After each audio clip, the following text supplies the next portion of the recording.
on July the 15th, which is the advertised time and date for this meeting of the Zoning Board of Adjustment. So I will now call the meeting to order. I would first of all like to introduce the staff.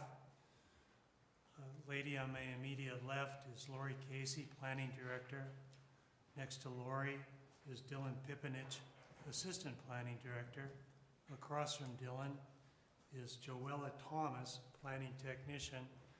And next to Joella is Carol Laird, the Secretary, who will be recording the minutes of this meeting. The staff members that are present tonight, on my far left is Garrett Craig, Julie Jackshaw, Lauren Burmeister, Tyler Schaefer, Todd Collins.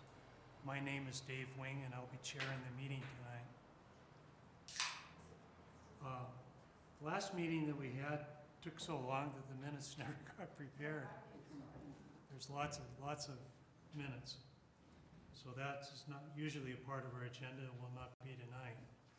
So on our agenda tonight, we have special use application 21-7, variance application 21-6, involving the Gosden McDermott Cattle Company and the solar panel array that is proposed to be located on that property. Also, we have special use 21-11, an application by Beehive Homes, and a variance associated with that application. And the final matter is variance 21-8 and special use 21-12. With regard to the Gosden McDermott solar panel case, we heard the testimony in last meeting, the one that took so long. And the public portion of that meeting has been closed, and so there will be no further testimony, comment, or arguments by any members of the public. Tonight, we will only discuss the matter between the board members and then vote. Only the 5 board members that were present the last time, Todd Collins, Tyler Schaefer, myself, Julie Jackshaw, and Carrot Craig, can participate in the discussion and vote on the applications. So with regard to the other 2 matters, Lauren can participate in them and vote.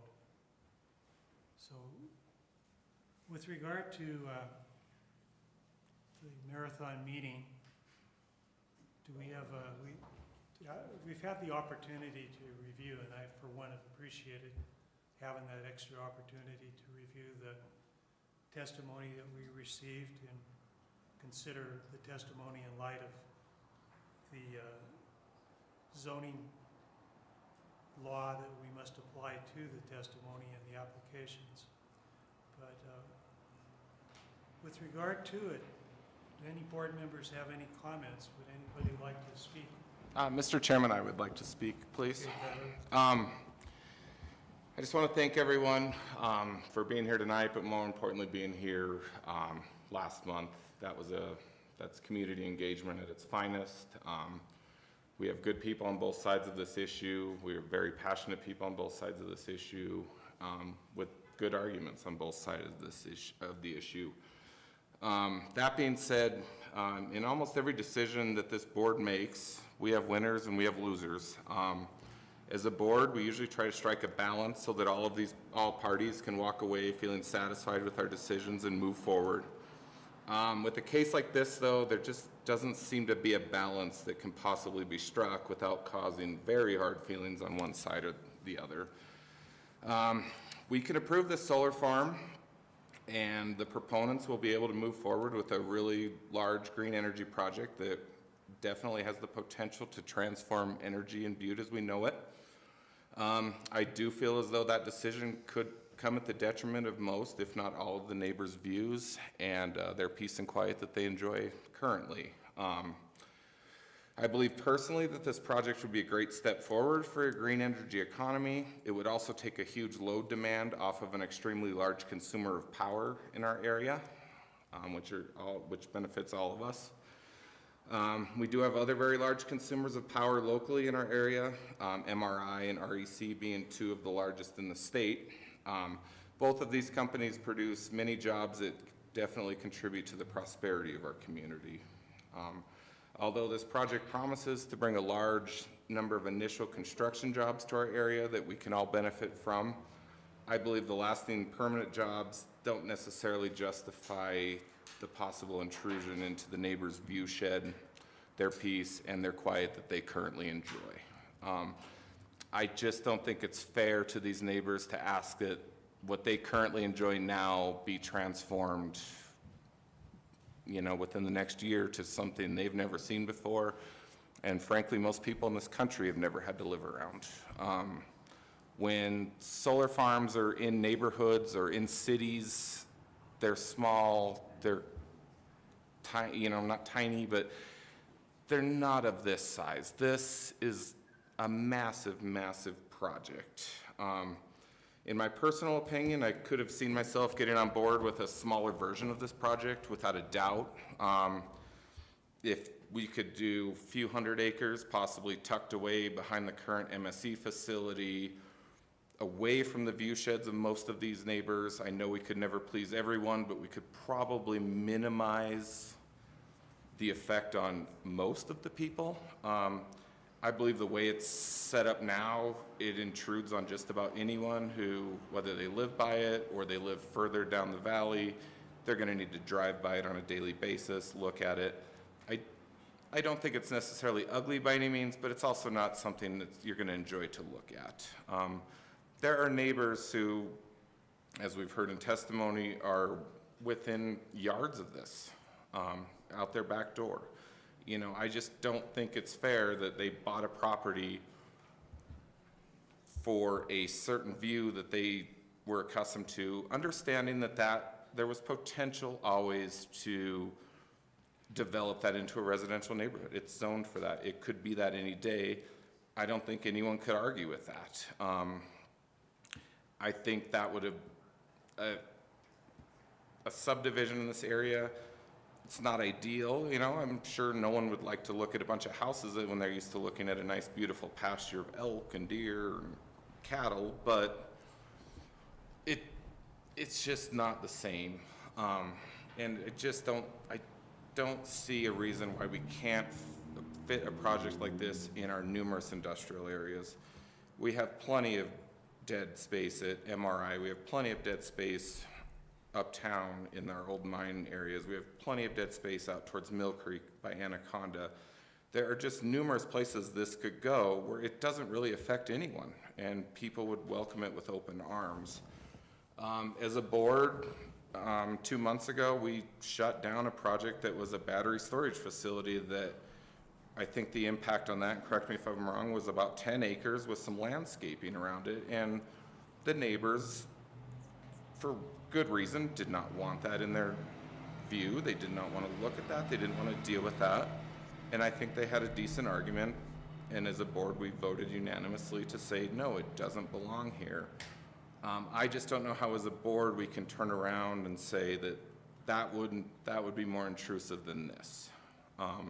To me, this just is not fair to the neighbors. It's not fair to anyone who has built there, anyone who wants to build there, anyone who owns land there. It's just not fair. And for them to have to look at that, I just, as a board or as a member of the board, cannot force that upon them. Like I said, and I want to reiterate, I think this project could be a go, and the night we heard about it, if it's a few hundred acres tucked away. I don't have any doubt about that. I don't want to speak for anyone else, but I think I would vote for that in 2 seconds, I could tell you, because I do believe in green energy. I believe we do have a global warming problem. I do believe we need to do something about it. And the projects of this scale are probably something we need to look at doing and be honest with ourselves that we do need them. I don't think we need them here. I just don't, I guess my biggest problem with this proposal is the all or nothing approach from the applicants. It's either 1,600 acres or nothing. I think there was a hell of a lot of middle ground that we could have found with a smaller application. Let the developers build it. Let the neighbors see that these developers are good neighbors, can be good neighbors, are good stewards of the land. They're taking care of everything. And then come back and say, hey, we would like to expand to X number of acres. I think you would minimize your opposition from your neighbors, because they could see that it's not, maybe it's not the devil they think it is. And to me, I cannot get behind this right now with this 1,600 acres or nothing. And I wish we would have had something else to consider, and I wish it would have been more of a smaller project that we could see, test, experiment with, and then move forward with expanding in the near future, if that's how it worked out. So that being said, I just cannot support this application as it's proposed at this time. Thank you. Okay, thank you, Tyler. Mr. Chairman, members of the board, so this was a really hard decision for me. I took a lot of time to read through the packet, to read each and every one of the letters that was given to us. I did some homework on my own. In my mind, I couldn't wrap around what 1,600 acres looks like, but it's the equivalent of almost 1,200 football fields, and to me, that's huge. The spirit of zoning in my mind is instrumental to protect property values, promote quality of life, and of course, to afford privacy and safety for all residents in a community. And those zoning laws are in effect to, separate out incompatible land uses and minimize the potential negative impact on a residential area or an industrial area for that matter. When you look at the footprint of this, I agree with what Tyler had said. It's really hard for me to mix the land uses out in this area. And I do recognize that green energy is something that we're moving towards in the United States. And I do agree with that, but I do not think that it has to involve destroying farm and ranch land to do so. I do not think that we should destroy our forest and our wildlife habitats to do so, and our family and our homes that are impacted from that development. There are properties, there are the correct places to put these types of development, barren land or land that is not going to be utilized at some point in the future. And of course, the impact to the neighbors and the homes, it's really detrimental to those families who have, most of them put their blood, sweat, and tears. And I sympathize with Mr. McDermott. I mean, I understand that ranching is hard right now. I understand that he has a big parcel of land and he's trying to find a good use for it. But I also sympathize with all of the folks that came before us that night and told us what this means to them and to their families and to their livelihood.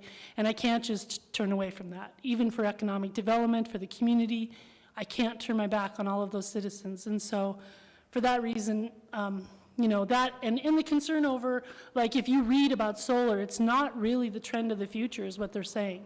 There's a lot of waste going into our landfills. I think by 2050, they're saying that we'll have 2 times the tonnage of plastic waste going into our landfills. I mean, that's huge. And in Montana, it's not proven, and I'm not a solar expert, but I did read some studies that solar is really the best way for us in Montana to look at green energy solutions. So that's above my pay grade, and I'm sure somebody else will figure that out. But for me, I agree with Mr. Schaefer. I cannot support the project. I cannot vote yes for it. Garrett, do you have any comments? Mr. Chairman, members of the board, first off, I just want to thank the applicants for all the time and effort it took to bring this application before the board. I can certainly appreciate all the hard work that went into it. When I review this application, the thing that stands out to me is the size and scope of the project. 1,600 acres, 700,000 solar panels, 300 megawatts of power, one of the top 10 largest solar farms in the U.S. Those are all really big numbers. And our job as a zoning board is to determine if special use permits meet the review criteria for granting the permit. And to me, when I go back and review the application, it seems that the size and scope makes it incredibly difficult to satisfy some of those review criteria. Especially the express public opinion. I think that's been voiced loud and clear.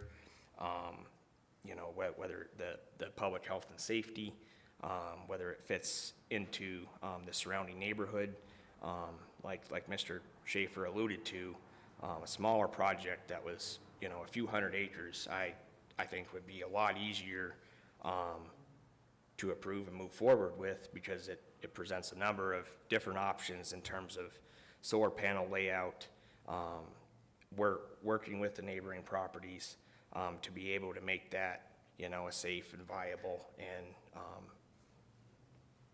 a viable solar farm that's, you know, appeasing to the public. But as it's presented to us right now, you know, 1,600 acres, to pile on to Mr. Schaefer and Mrs. Jasha, I personally can't support it with the size and scope that it's presented to us right now. Thank you, Gary. Todd, do you have any thoughts or comments? I do, Mr. Chairman. I want to thank the board and the staff, members of the public. This hasn't been easy, and I can tell you that I read the entire report. I've done a lot of research on my own. I feel for the applicants. I feel for everybody that's involved, because it's kind of a mess. I don't believe that the application is harmonious with the neighborhood, which is zone R1S. That's one family suburban residential. And I think that would greatly alter the features of the property, the natural features. You know, this land, as we know it, has always been open grazing land used by the local rancher, and it really is an important winter elk range. Number one for me is the overwhelming written and verbal opposition against the proposal. And it always is for me, because there's a lot of good people who have spent lots of money and time and effort on their properties, and they, they should be able to peacefully enjoy their properties in the way they intended it. And I don't believe that the denial of this application really is a hardship for Mr. McDermott or his family. You know, that ranch, it's a lot of work, I believe that, but it's been a successful cattle ranch for decades here. And I'd be lying to you if I was going to tell you that we didn't all enjoy that open space out there. I have a fear that the next step to make this solar farm reliable would be a gigantic battery storage facility in the area. And I almost had one jammed down my throat right across the street from my house that I worked hard on. So I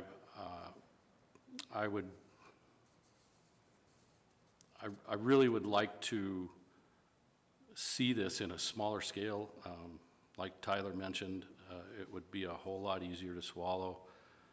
And I know that as a gigantic operation, it's a lot more profitable for the developer. But I don't think I can get on board with it. Thank you, Mr. Chairman. Thank you, Todd. For the record, I would note that there were a number of neighbors who appeared and testified in support of it, and we are not discounting their testimony either in reaching our decision. But at this point, does somebody care to make a motion? Mr. Chairman, I'd like to make a motion that we, And this is only with regard to the special use. correct, yes. I would like to make a motion, for simplicity's sake, I'd like to make a motion that we approve special use permit 21-bunch of zeros and a 7. And just to clarify, if you're for the motion, you are for the project moving forward. If you are against the motion, you are in denial of the project moving That would forward. be correct. There's been a motion made. Is anybody prepared to second the motion? I'll second that, Mr. Chairman. Okay, thank you.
Okay, before I announce the votes with regard to this matter, I think it's appropriate to discuss the variance application too, which I think, of course, is a foregone conclusion depending on the votes, but nevertheless, does anybody have any comments with regard to the variance application I don't. for this property?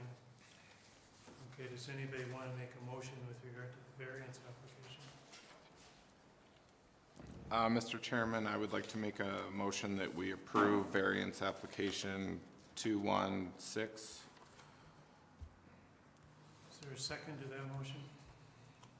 I'll second that, Mr. Chairman. It's been moved and seconded that the variance application 21-6 be approved. Once again, if you're opposed to the project, you would vote against this motion. I know. Trying to keep it simple forever. Shit on myself.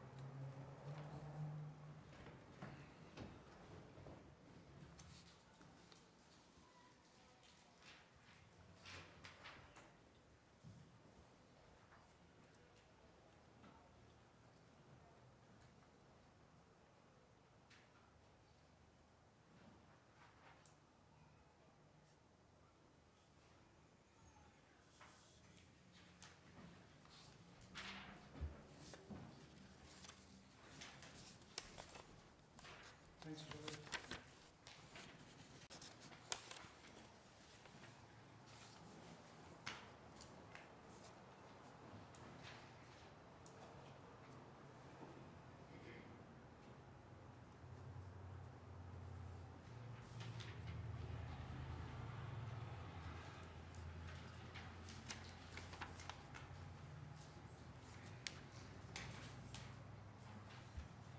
Thanks, Julie.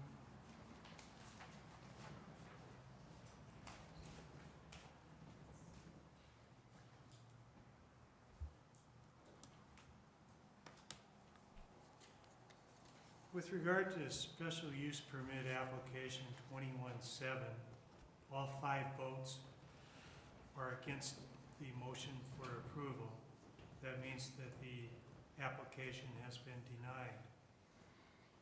With regard to the variance application 21-6, again, all 5 votes were against the motion, which means that the application has been denied. Thank you, everybody, for attending, and we'll move on to our next matter. Mr. Chairman, will you announce anybody's rights to, the right to appeal? Yeah, hold on a second, everybody.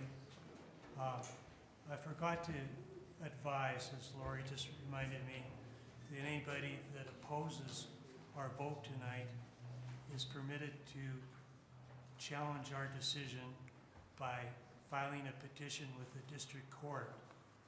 And that petition would have to be filed tomorrow, and then you would have 30 days, or the day after, but at any rate, you only have 30 days in which to challenge our decision by filing the motion.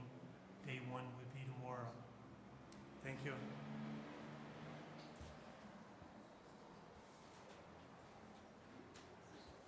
The next matter on our agenda is special use application 2111. That's Aaron Hildreth, Forrest J., and Alina Miller. Are they present? Okay, thank you.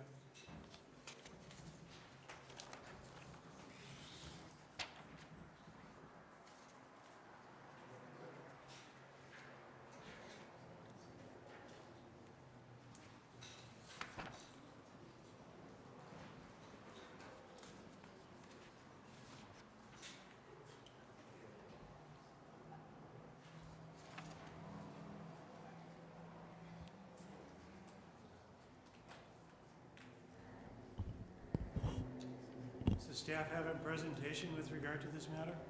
Yes, Mr. Chairman.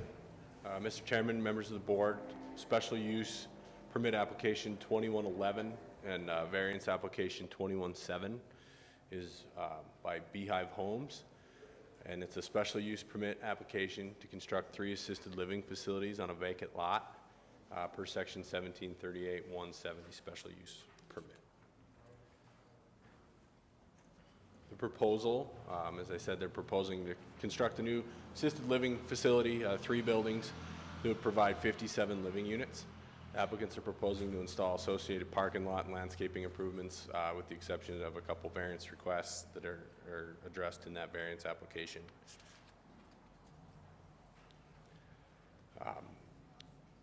The variance requests specifically are not to install a 3-foot wall. It's a buffering requirement. It's a headlight shield requirement along the parking lot, and not to install sidewalk, curb, and gutter. But they do have some proposals in lieu of these variance requests. So the location is off of Continental Drive. It's just south of the multifamily complexes on Continental Drive, north of the Copper T U-Haul facility that you've seen before you. So that's kind of where it's at. It's highlighted in red in this aerial photograph. Staff findings. You've seen a lot of special use permits lately, but they're to characterize individual proposals, provides review of public input, a measure of potential impacts, and there's 20 review criteria. We'll go through some of those review criteria, the important ones. All of them were addressed by the applicant in their application that was in your packet.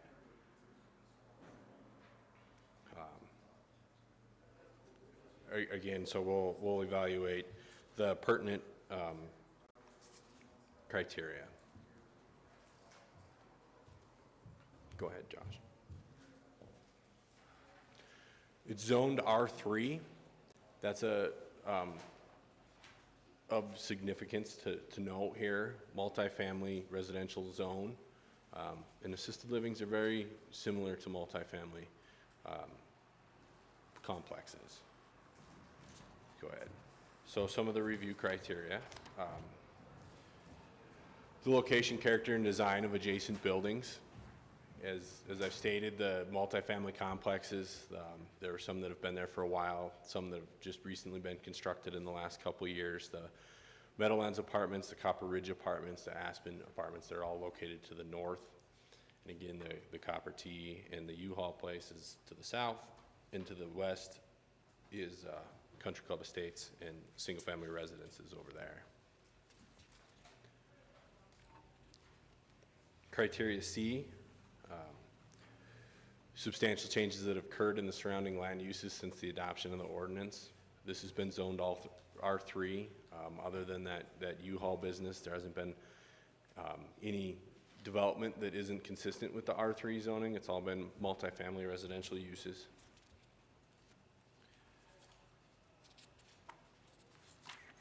Criteria D is proposed fencing, screening, and landscaping. And this is where the variances are going to come into play. So per section 1738-44 is all commercial and industrial uses allowed by conditional special use permit need to meet the entire scope of the landscaping ordinance. The applicants are requesting variances from 1738-46E, the landscaping buffers, specifically the section regarding the 3-foot wall, and 1738-50, the sidewalk, curb, and gutter requirement. Again, I'd like to note, as previously, the approval or denial of a variance request may or may not have an effect on the approval or denial of a special use permit application. We presenting them together because the board needs to take into consideration everything, including the variance requests, when determining if the special use fits in harmony with the area. The proposed facility is located within a residential zoning district, and as such, there are requirements to screen the property with trees and shrubs, as well as any other requirements for a parking lot. The submitted site plan lacks the detail required to confirm if the proposal meets all requirements of the landscaping, but does address the required buffers other than the variances requested. If a special use permit is approved, it's important to note that a detailed landscaping plan would be required to ensure that all sections are addressed, including vision clearance triangles for the two approaches that they're proposing off of Continental Drive. And the applicants have stated that they intend to meet all these landscaping requirements. Go ahead, Josh. So the variance requests, the landscaping buffers, and the sidewalk, curb, and gutter on front and corner yards. So I'm going to switch over to the variance application just so we can review the criteria for those variance requests. Go ahead, Josh. So these are the criteria for a variance request. Number one is the contrary to the public interest. So we'll talk about the 3-foot wall. The intent of this is that it's a headlight shield, that the public interest is requiring infrastructure to block headlights from disturbing adjacent homeowners. In this instance, the proposed layout for the parking lot would direct headlights to the west towards the single-family homes that are across Continental Drive. In lieu of constructing a solid wall, the applicants are proposing the installation of shrubbery to shield the nuisance of headlights. The submitted site plan does indicate the location of the shrubbery along the western edge of the parking lot. However, it does not describe the height and density of the proposed shrubbery. If it is dense enough and tall enough to shield the headlights, then it would meet that criteria. And talking about the sidewalk, curb, and gutter, the intent of this is to require infrastructure that's hard surfaced, safe, and aesthetic pleasing route for pedestrians and multimodal traffic between developments, as well as control roadside stormwater from entering the site. In lieu of installing the sidewalk, curb, and gutter, applicants are proposing to install a 5-foot wide gravel walking path. In this instance, Continental Drive does not have stormwater infrastructure other than a roadside ditch that conveys the runoff there. Curb would most likely not enhance the stormwater drainage. The installation of a walking path in lieu of the sidewalk may be in the public interest, as it could accomplish the same intent as a sidewalk. However, a gravel walking path could create maintenance issue and may have trouble meeting ADA requirements.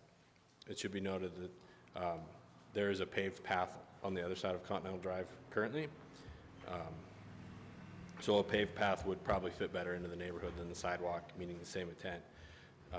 So staff does not believe it's contrary to the public interest to install a paved path, but I would note that they're proposing a gravel path at this time. The second criteria is the hardship criteria. Talking about the headlight shield, the topography of the site as it slopes from east to west would make a headlight shield pretty ineffective. The size of the parcel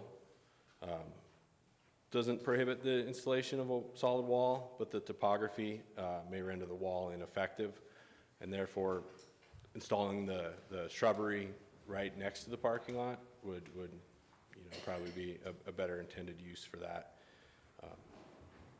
As far as the sidewalk, curb, and gutter, the fact that there's no stormwater infrastructure there other than the ditch and the curb could complicate that. There is a hardship there, but there isn't a hardship not to install a hard surfaced walking path. So staff is in support of the paving the walking trail.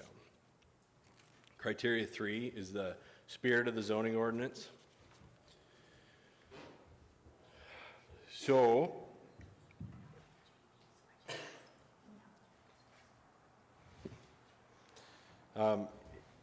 in regard to the headlight shield wall,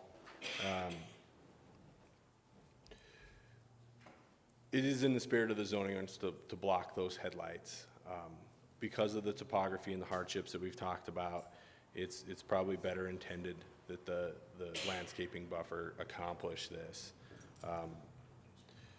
The strict interpretation would put the wall on the property line, the strict interpretation of the zoning ordinance, and that slope.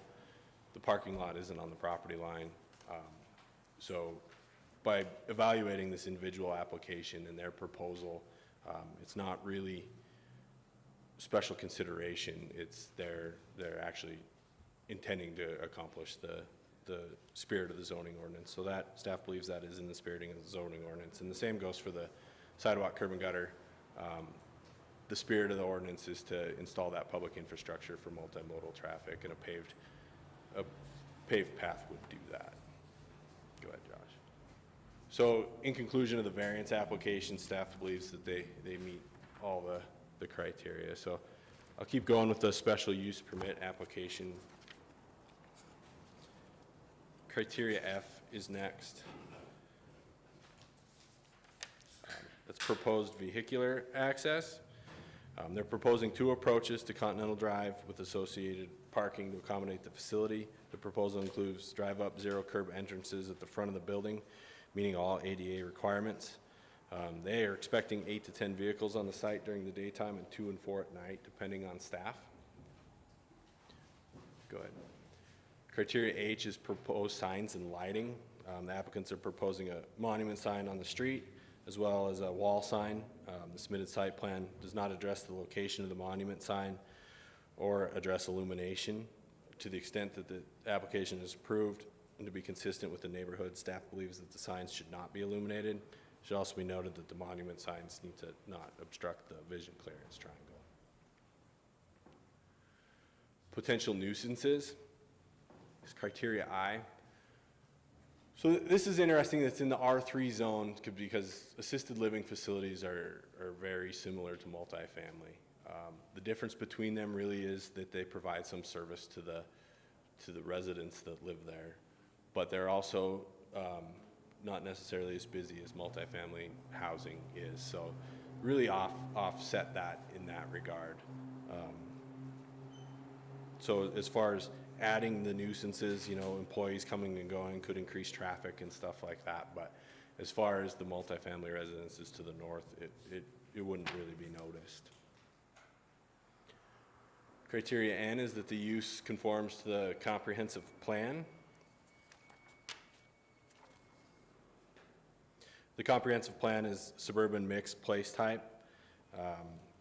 This is mixed residential development pattern with uses such as apartments and condominiums.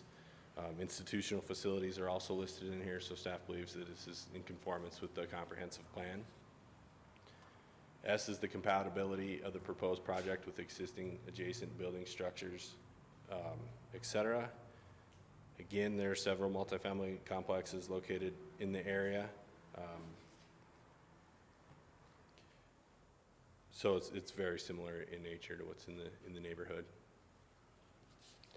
And all for the other remaining criteria, the applicant addressed it in their application, and staff concurs with all of their findings at that. So in conclusion, is with special use permits, the board has the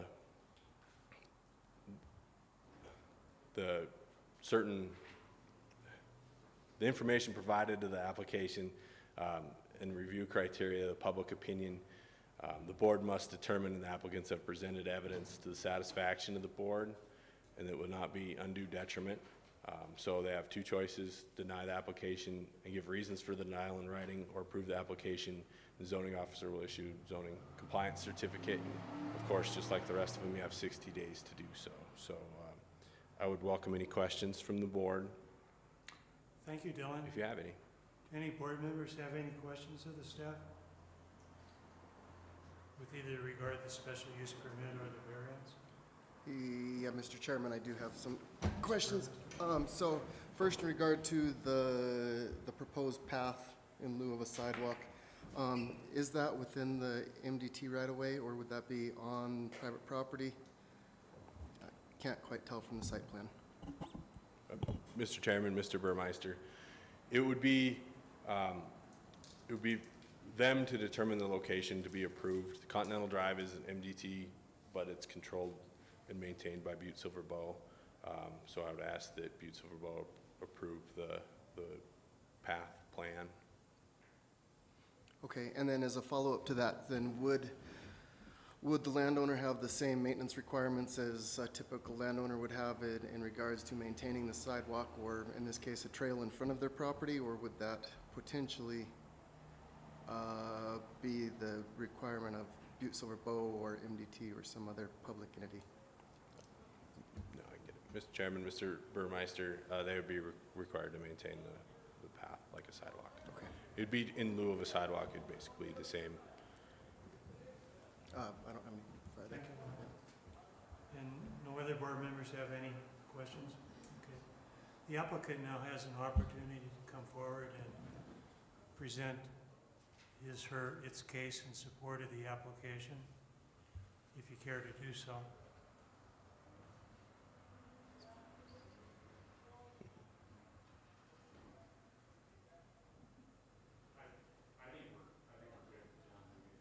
Okay, okay.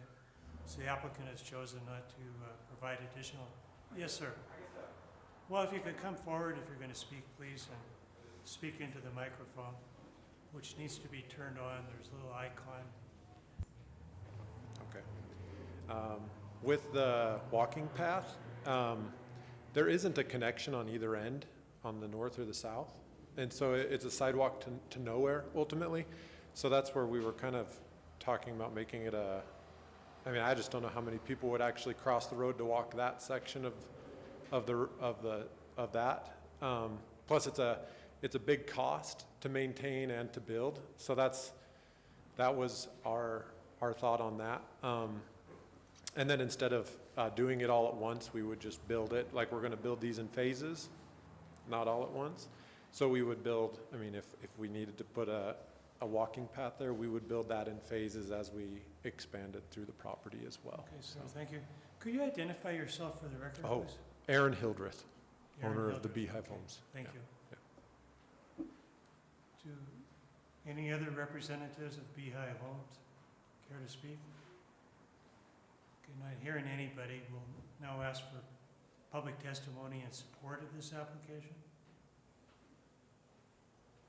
And if you could identify yourself and spell your last name for the record, please. Certainly. My name is Mark Huntington. My address is 5000 Continental Drive. My last name is spelled Huntington. Some of you might recognize me. No, plenty of you. I've certainly spent my time in this room. Mr. Huntington? Yeah, so as you guys know, I do have the property just south of this, and so I just came to give my support and say that I'm very relieved that it's going to be this as opposed to another giant apartment complex. I think that this is going to be something that's way better use of the land. It's going to be a lot quieter. Again, I live at my business address, live in an apartment above it, so I'm really excited that it would be this instead of an apartment complex.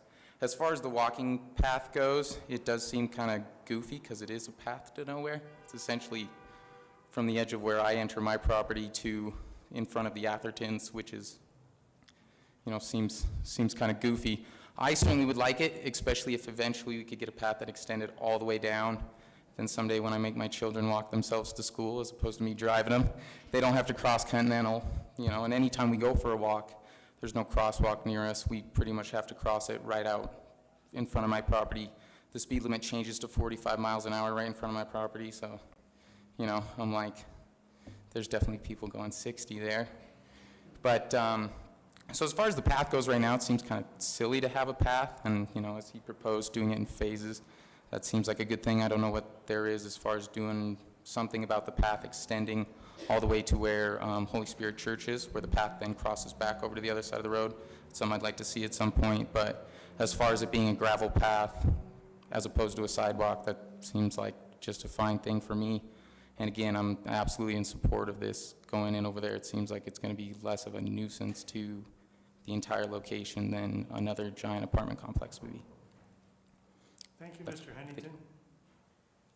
Does anybody else care to speak in support of the application? Is there anybody present that would care to speak against the application? Not seeing anybody, I'll close the public portion of the meeting. With regard to the special use permit application, the board again has 60 days within which to make its decision. And we have been using at least some of the 60 days in the past, and it seems appropriate that we do so again and make our decision at the next meeting or the one after that if appropriate. And we can make our decision with regard to the variance at that time. So, We didn't get a chance to ask questions of the applicant. if he chooses not to come forward, probably he's got that opportunity, but I'll ask him to come forward to, would it be you, Mr. Hildreth, or somebody else? Mr. Collins has a couple of questions.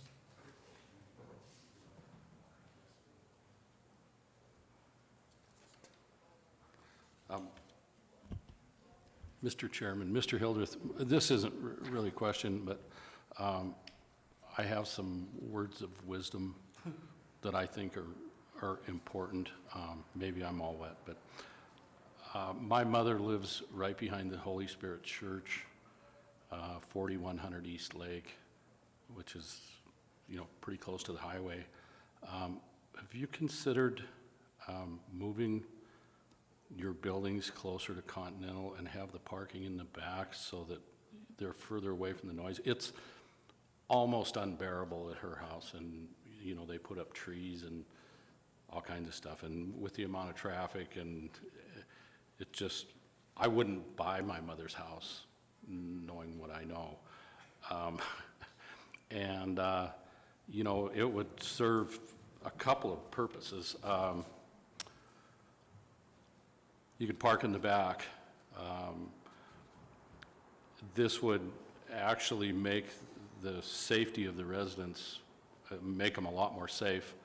And I don't know if you know this, but a semi lost its dual wheels, and they crashed into one of the apartments up there, just to the north of you. We've had 3 incidences where people have come off the highway and nearly hit my mother's house. One guy almost died back there. Again, you know, you wouldn't need the headlight wall if you put the parking in the back. Yeah, that's it. Just so you know. Okay. Yeah, those are good thoughts. I'll Mr. take it Chair, to the engineer. I have a question for the applicant.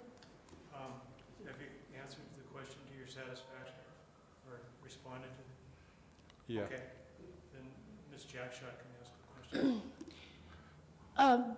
Because of the way that we've been doing these at the next meeting, I don't know that I'd have the opportunity to ask you this. So if we were to approve the application with the stipulation of the paved walkway, I'm personally a huge fan of sidewalks.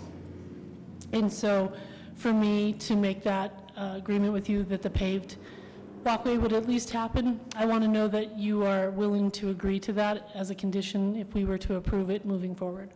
Yeah. Thank you. Okay, he indicated yes. Did you get that, Carol? Yes. Okay, thank you. Thank you, Mr. Hildreth. Thank you. Okay, public portion of the meeting is now closed, and we can make our decision at the next meeting as we have been with regard to special use permits. And we might as well make the variance decision at that time also. So So we'll move on to the next matter on our agenda, which is variance 21-8, application for variances by Darrell and Dalen Yeager. And Mr. Yeager present? Are the Yeagers? Okay. Okay, I didn't see it. Thank you. You can come forward and just listen to the presentation and speak later if you have any comments. Okay, Dylan? So, Mr. Chairman, members of the board, variance application 21-8 is an application for variances to construct a covered front porch on an existing residence that's 15 feet from the front property line, and a constructed 26 by 30 detached garage within 3 feet of the east side property line that's abutting a street. It lives on a corner. The requirement there is 10 feet. Again, that's the proposal is to construct a garage and a front porch. A little history of this: the applicant has been here before. He came for these same variance requests in January of 2017. At that hearing, the zoning board approved both requests by the applicant. However, he didn't construct the garage or the covered porch within a year, so he's required to come back. Those variance approvals have expired, so he's proposing the exact same thing. Here's the applicant's property. It's at 1810 McKinley. This area, the corner properties are a little bit weird. He's bounded by an alley and 2 streets, and his house there faces to the north. So his address is McKinley. His front porch would be on the McKinley side.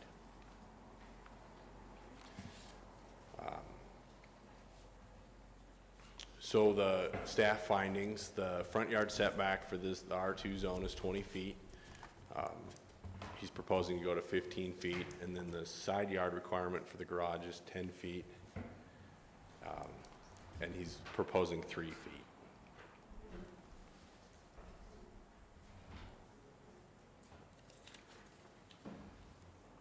So we will go over the 3-point criteria for a variance. Go ahead, Josh. In the zoning district, it's zoned R2, so I believe I stated that. So criteria number 1 is contrary to the public interest. So the setback requirements are, the intent behind them is to protect the public interest by providing sufficient space around structures for emergency vehicles, assuring that sufficient light and air are provided to the structure, and maintain visual clearance along streets and intersections. So it's really a density thing. It's to spread things out. Side yard setbacks for the accessory structure, they're proposing to construct a garage within 3 feet of Carter Street right-of-way. However, and you'll see in the pictures coming up, there's approximately a 12-foot boulevard on the side of the street here. And the ordinance doesn't really address this. There's a significant gap between the pavement and the property line here. So the ordinance doesn't take that into consideration, but it does help meet those access for emergency vehicles and the adequate light and stuff like that. So as far as the front yard setback request, the same condition exists on McKinley Street. He's got a very large boulevard, so the property line is set back off of the paved portion of the street. Go ahead, Josh. You can see in this photo, his fence is on the property line. That boulevard area, he is gravelled it since the last time that he'd come here, but the house is set back further off the paved portion of the street. This is the proposed location of his garage where he has all these vehicles parked. Again, you can see that large boulevard on Carter where his neighbors are actually using as angle parking. Based on this, staff doesn't feel that neither of the setback variances are contrary to the public interest. As far as hardship goes, the board knows the definition of hardship, but it must result in a condition unique to the property, such as shape, featured geological trait. The quality must preclude the applicants from the ability to place a structure on the property in compliance with the zoning ordinance, and the hardship may not result from a condition created by the applicant. The applicant's statement of hardship was because of the placement of the home from the previous owners in the center of the property, so he doesn't have enough room on either side of that house to put a garage of this size. I would note that it should be noted that while the applicant may not have placed the home in the center of the lot, the home was in the location when he purchased it. It should have been known at the time that there wasn't enough room to construct a garage of this size in compliance with the zoning ordinance at the location. And staff believes that the applicant does have some accountability in that regard. The orientation and location of the home is the only reason the applicant is unable to fit a garage of this size in the front porch in compliance with the zoning regulations. The parcel itself is larger than many corner lots in most residential areas, which are bounded by 2 streets and an alley and are rectangular in shape. So staff does not believe that there is a hardship as defined by the Supreme Court in this instance. The spirit of the zoning ordinance must be observed and substantial justice done. The purpose of the ordinance is to establish the minimum requirements for the promotion of public health, safety, comfort, convenience, and general welfare by restricting practices that may infringe on the rights of adjacent landowners and the general public while permitting reasonable use of private property. The guidelines that guide development in a consistent manner across land use zones, and substantial justice must be done to ensure that a decision for variance is appropriate. Substantial justice in this instance does not necessarily mean for the applicant, but that the board has considered the broader objectives of the law and that reflects fairness and equal treatment for all parties. Just another picture of the site, and you see the use of the land, and the lot across the street is the same, rectangular in shape, and they're parking and stuff on that boulevard. So in considering that substantial justice, there's a couple questions that the board could consider. Would literal interpretation of the provisions of the chapter deprive the applicant of rights commonly enjoyed by other tracts in the same district? And would approving the variance grant the applicant any special privilege that is denied by this chapter to other land in the same district? So that's that you know, equitable for all parties. While the board has the power to grant variances when these criteria exist, as defined by Montana Code annotated, the board also has the duty to uphold all relevant zoning regulations. If the board determines the substantial justice has been done, considering the broader objectives of the ordinance and fair treatment not only the applicant but the other parcels located in the same district, a variance may be applicable.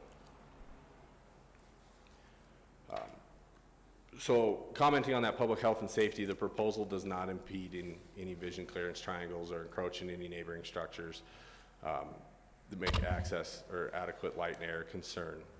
However, request for these variances does not promote consistent development. In this instance, the detached garage or accessory structures typical of residential areas. The literal interpretation would prohibit the construction of a detached garage of this size. However, it would not prohibit the construction of a detached garage altogether. There's adequate space to construct a one-car garage. It should also be noted that it's common for the planning department to receive questions regarding setback requirements from prospective property buyers that are contemplating due diligence and ensuring the parcel will meet their needs. The request could be interpreted as special privilege if that is denied by the zoning ordinance to others located in the same zone. Therefore, it does not appear that the approval would result in substantial justice being done. So in conclusion, the requested variance to locate the 26 by 30 detached garage 3 feet from the property line and a covered porch 15 feet from the front property line does not meet 2 of the Supreme Court's criteria for a variance. While the proposal may not be contrary to the public interest, it does not meet the definition of a hardship. Also, because approving the request could be considered special privilege granted to the applicant that is denied by others by the provisions of the ordinance, substantial justice would not be done in granting the request. Therefore, staff recommends denial of the variance application. I would welcome any questions from the board. Any board members have any questions of the applicant? The applicant, the staff? Mr. Chairman, Mr. Collins? Mr. Pipinich, did the staff recommend that we deny this the last time when we approved it? Mr. Chairman, Mr. Collins, no, the staff recommended approval, but as you've known, we've been looking tighter at the criteria for variances as of lately, so it was reevaluated. Okay. And one other question, Mr. Pipinich. The reason that the garage is pushed back is for the vision clearance triangle, is that correct? Mr. Chairman, Mr. Collins, they are not in the vision clearance triangle, that is correct. The reason it's close to Carter Street is because the home was placed in the center of the lot.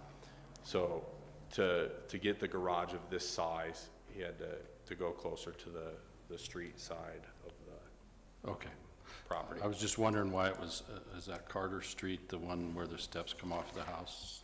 No, that's, Mr. Collins, that's McKinley. Carter is the side street, the north-south street.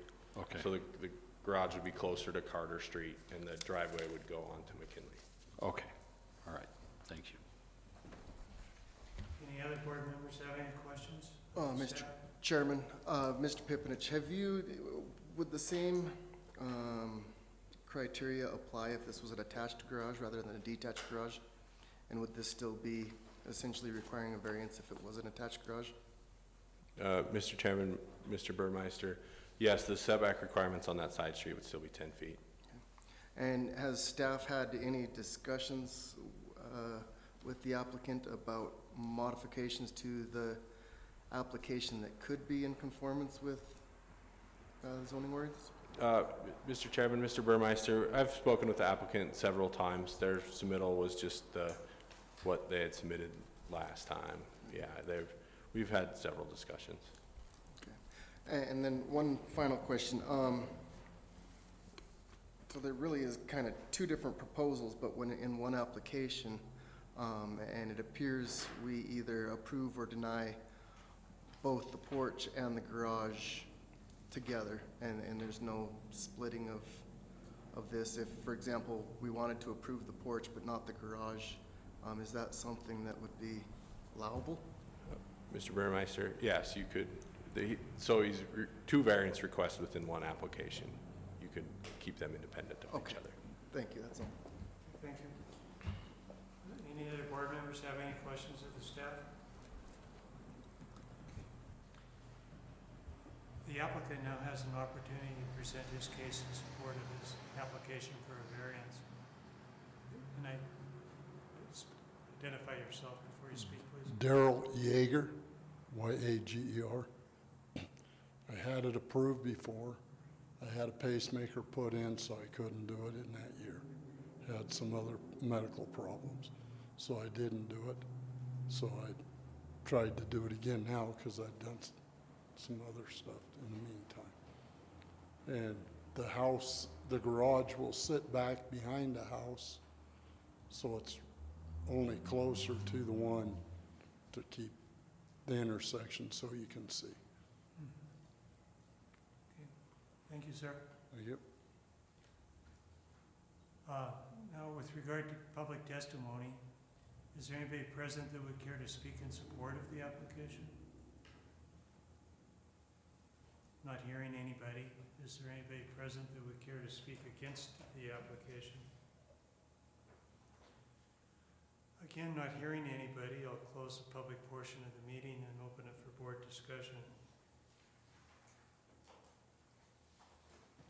Any board members have any thoughts or comments with regard to this matter? I do, Mr. Chairman. Mr. Burmeister? So, I absolutely appreciate that we are really endeavoring to have a more strict adherence to our zoning ordinances and laws.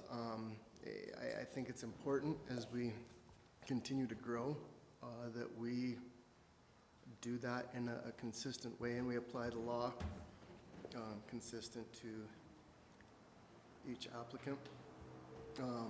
That said, this is a bit of a unique one in that we have approved it previously, And it would seem, I don't know, unprofessional, if you will, to deny it in this case. I don't see where it, you know, is, like you said, it's not contrary to public interest. It is obviously, I do agree to some extent that it may not directly constitute a hardship. On the other hand, like you said, it is a large lot,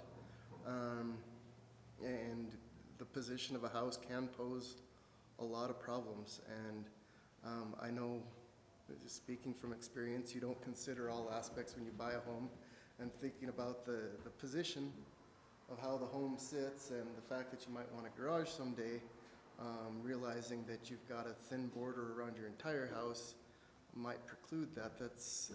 That does, in my mind, pose some level of hardship that you wouldn't plan for when you're first purchasing the house. And so while I very much want to strictly adhere with the guidance, I think this one does consider a little bit of consideration. Mr. Chairman, Mr. Collins?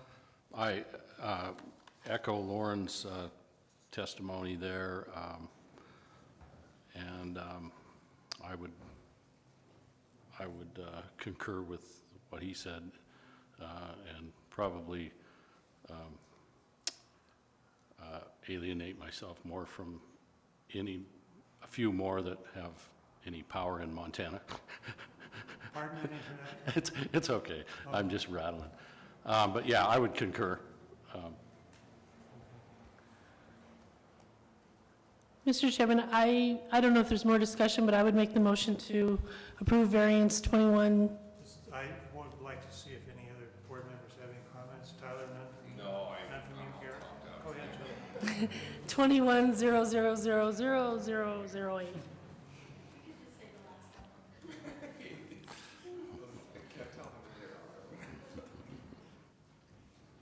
I'll second. It's been moved and seconded. We can now vote. This is the special use, right? This is a variance. No, just The variance, okay. the 8.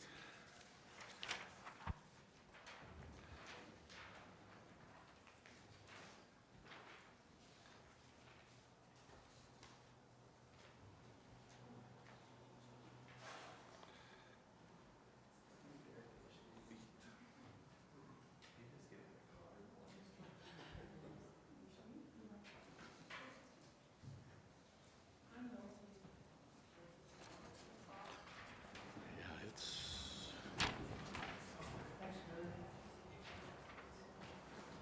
was it 2017 when we heard this last? Thanks, Lon.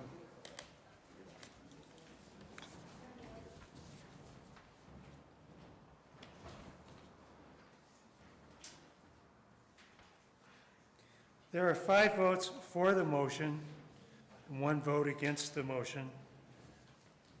That means that your application has been approved, and you'll be receiving a letter from the planning staff to that effect. Thank you, sir, for coming before us. Have a good evening.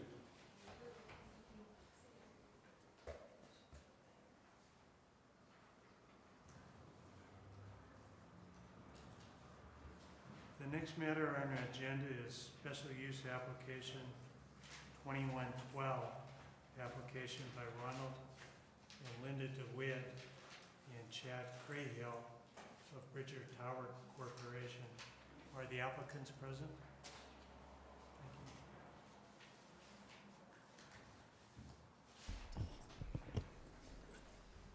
Mr. Yeager, you don't need to stay if you don't want to, but you're welcome to join us for the next one. You don't need to stay. If you're welcome to join us for the next one. Glad that you show interest. So, Mr. Chairman, members of the board, this is a special use permit application to construct a 184-foot tall self-support lattice telecommunications tower that would be lighted. That's per section 1738, 180.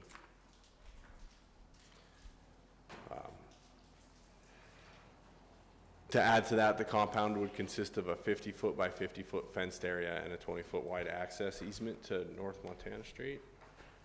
So here's the location. It's just north of 2202 North Montana Street. Main Street, sorry. 2202 North Main Street. The water treatment plant is there on the north. This is a vacant parcel, so this is just above the Alice Pit as you're going up Molten Reservoir Road for the location. Go ahead. Staff findings, as you've been seeing a lot of special use permits lately, they're intended to provide more flexibility for the use of land in each zone where appropriate, but keep specific safeguards as provided to protect other permitted uses from adverse effects. It provides review of public input, a measure of the potential impact for the proposed use on the surrounding area, and the compatibility of the proposed use with the adjoining neighborhood. It is the responsibility of the applicants to present enough evidence to the satisfaction of the board that undue detriment will not result from granting of the permit. So again, we have the 20 review criteria. I will touch on a lot of them as we go through the application. In your application packet, the applicant has responded to all 20, and staff are going to touch on the significant ones. It is zoned R1S, single-family suburban residence. To the east there is unzoned, that's Montana Resources. And to the south, we're getting towards Walkerville.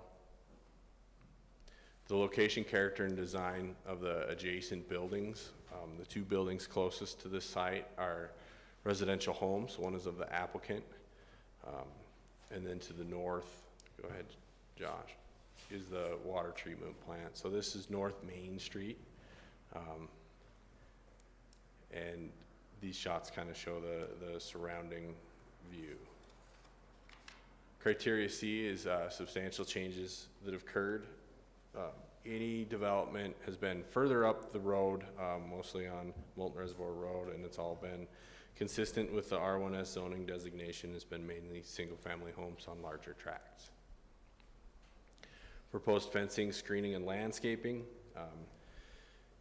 Again, per the zoning ordinance, all commercial and industrial uses allowed by conditional or special use permit are required to meet the landscaping requirements. The applicants have proposed a 6-foot tall chain link fence surrounding the 50-foot by 50-foot compound site. The fence details in the construction drawings note 3 strands of barbed wire on top of that fence. It should be noted that the zoning ordinance requires the barbed wire be located at least 8 feet high. So they would need to increase the size of that fence. Go back a second, Josh.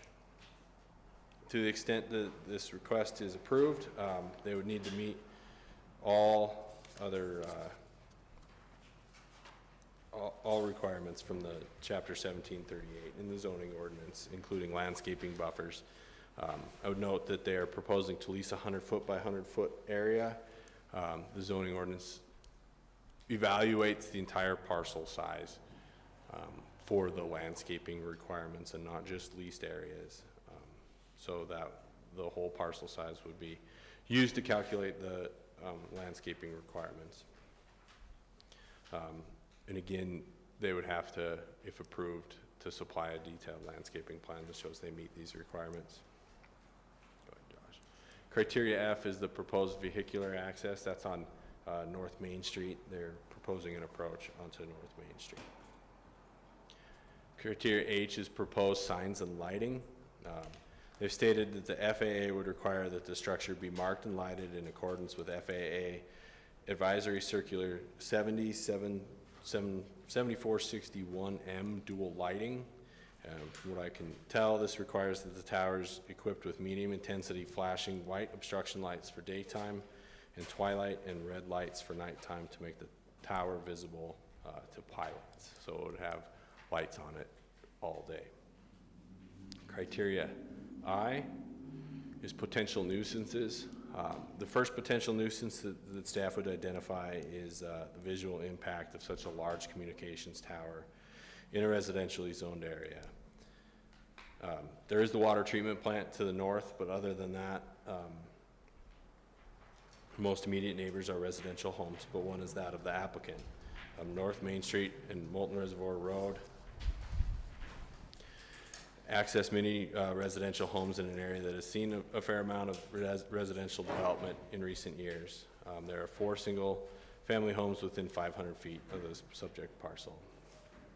Another nuisance created by this proposal would be the application, and they reiterated that there's no hazards at this time, but the tower is really close to becoming an obstruction. From what they could tell, the proposed tower is within approximately 20 feet of the required minimums in the flight path. The proposal is directly adjacent to the main flight path for the main runway at Butte-Silver Airport. There could be a scenario, which has happened in the past, where the FAA increases minimum requirements, at which point this could classify this tower as an obstruction because it is so close. This has happened in the past, and it took the Butte-Silver Airport approximately 10 years to remove all the obstructions. The consequence for having obstructions in a flight path is that airplanes are required to have increased visibility before they can land at the airport during storms, which in turn can cause safety concerns, delays, or canceled flights. Having obstructions in the flight path can severely hinder the productivity of an airport. But to reiterate, this is not an obstruction at this time. The proposed tower is not considered an obstruction of the flight path, but it is very close. Criteria M, that the use sought would enhance or promote the comprehensive development of the immediate neighborhood and community. Staff definitely acknowledges the requirement for telecommunication